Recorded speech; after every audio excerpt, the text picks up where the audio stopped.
Jadi di sini saya meminta bantuan AI yaitu Cloud AI.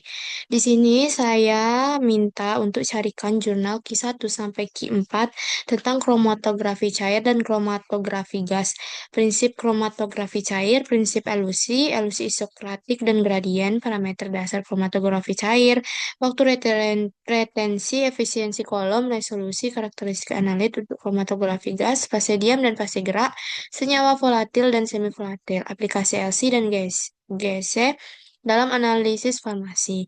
Berikan jurnal yang terpercaya, bisa di-download PDF-nya dan langsung carikan rumusan masalah yang terdapat dari jurnal tersebut.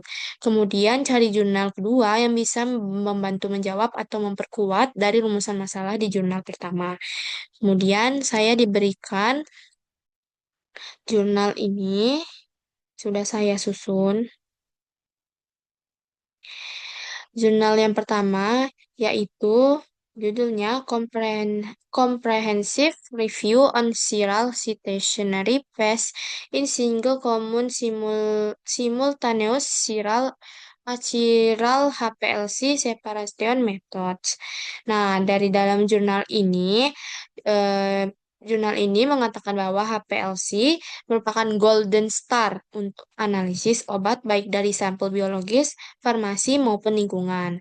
Dan di dalam jurnal ini tidak ada membahas GC sama sekali. Nah, ini dia dari dalam jurnal.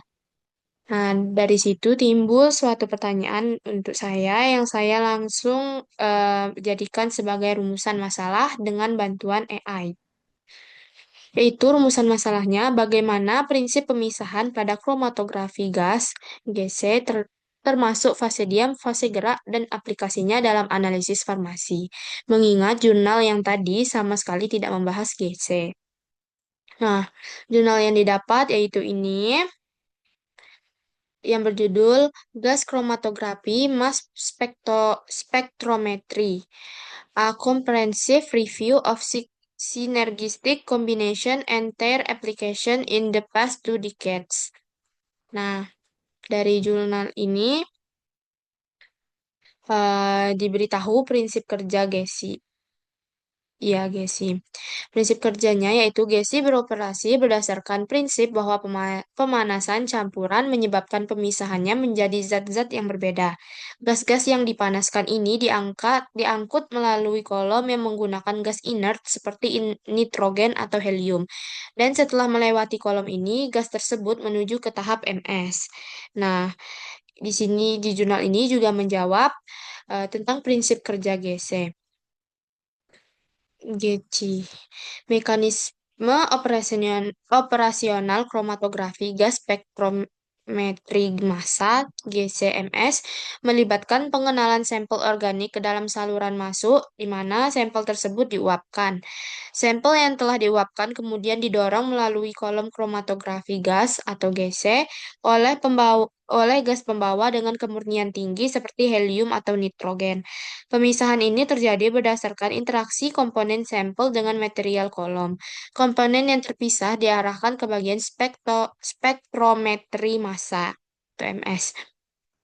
Nah, kemudian di dalam jurnal yang tadi juga menjawab bagaimana aplikasi GC di dalam farmasi, yaitu kromatografi gas atau GC memegang peran penting dalam analisis farmasi, penelitian obat, dan kontrol kualitas produk obat. GC berperan sentral dalam berbagai analisis termasuk evaluasi pelarut residu, analisis gugus fungsional yang berbeda, penentuan persentase kemurnian senyawa farmasi, identifikasi obat-obatan terlarang, penetapan identitas campuran kompleks dalam produk alami selama penelitian dan pengembangan farmasi, dan mendukung studi metabolomik. Jadi, jurnal yang kedua menjawab rumusan masalah yang saya dapatkan dari jurnal kedua. Sekian dari saya, terima kasih.